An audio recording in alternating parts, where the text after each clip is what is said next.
So we go to this question here, Delphina, on the page 32. It says, advise management on the most profitable production mix and ascertain the most optimum expectation if the fixed cost for the month amounts to 240,000. So, Delphina Limited is a company located in the Free Zone Enclave. A company is faced with resource constraint. As a result of the technical nature of its operation, the monthly labor hours are limited to 175 hours. The supplier of raw materials has also been adversely affected by the recent climate change, who has promised to supply 60,000 units of the materials monthly.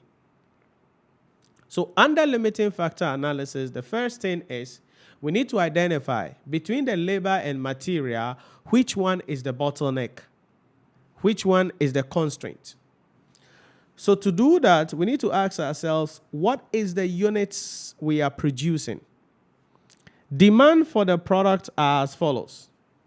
A is 10,000, B is 6,000, C is 12, D is 8. It is the company's policy to produce and sell at least 3,000 units of each product every month.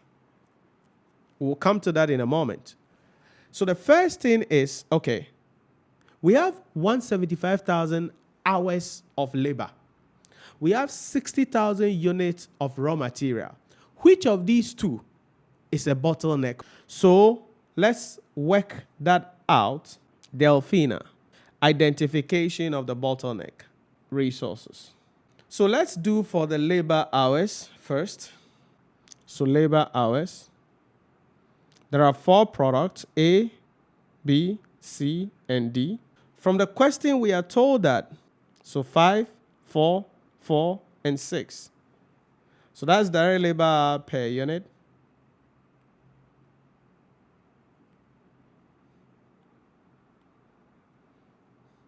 So we multiply that by the demand,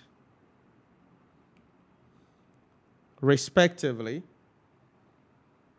10,000, 6,000, 12,000, 8,000. 10,000, 6,000, 12,000, 8,000. So we multiply that respectively to get the labor hours required for each of the products. So this will be 50,000. 24,000. 12,000 by 4 is 48,000. This is 48,000. So we add the 3 up. 50, 24, 48, 48. That's 170,000. So total direct labor hours required to meet all the production units is 170,000 hours. So 50, 24, 48, 48, 170,000. But the labor hours we have available is 175,000. So total direct labor hours available is 175,000. So it means the labor hours is not a bottleneck because there is an excess of 5,000 here. So labor hours is not a bottleneck, which means the material may be bottleneck. But let's go the same idea. Let's work for material. So the material required per unit is 3,223. So material per unit, 3,223. Then we bring the demand, copy, paste. So we multiply that also up respectively. 30,000, 12,000, 24,000, 8,324. So we add it up. 30, 12, 24, 24, and that is 90,000. So the total materials required to meet all the production is 90,000. But the total material available by the supplier in the question is what? 60,000. So it means here there is a shortage of 30,000, which means the material is the bottleneck resource or the limiting factor. So therefore, the material is the limiting factor. So that is the first point in limiting factor analysis, identifying the bottleneck process or the bottleneck resources. Now, so the bottleneck can be a department or an input we are using, but the product we are producing cannot be a bottleneck. But that is a starting point. Once we have identified the bottleneck, we go to the next stage, which is to now design the production plan based on the limiting factor resources. But to design the production plan, we need to, let me bring in the product.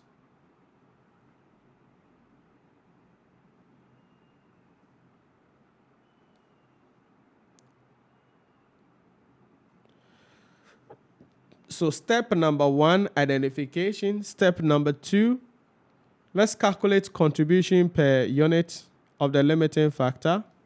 So we bring in our selling price per unit. Respectively, selling price is giving us 60, 45, 50, 65.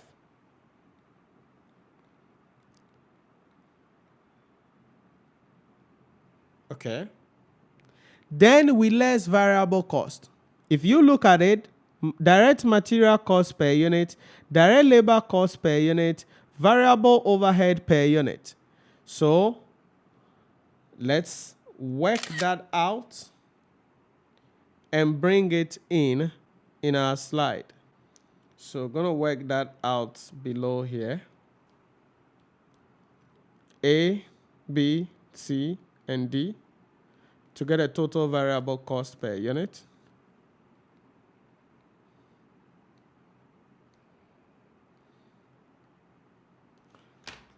And so 35, 47 here, 26, 34 here, 26, 36 here, 39, 40, and 50 here.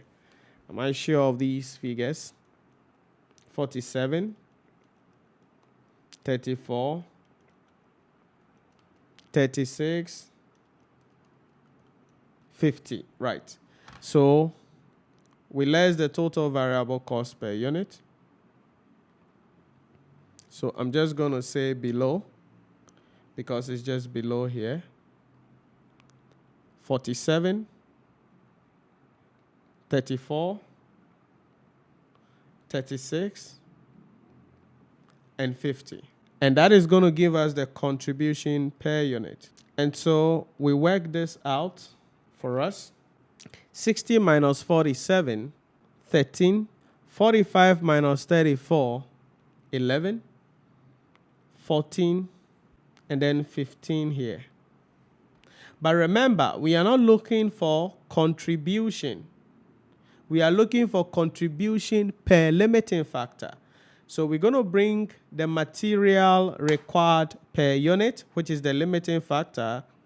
From the question, the material required is 3,223.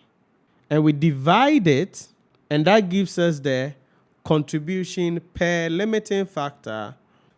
So 13 divided by 3, 4.3. 11 divided by 2, 5.5. 14 divided by 2 is 7. 15 divided by 3 is 5.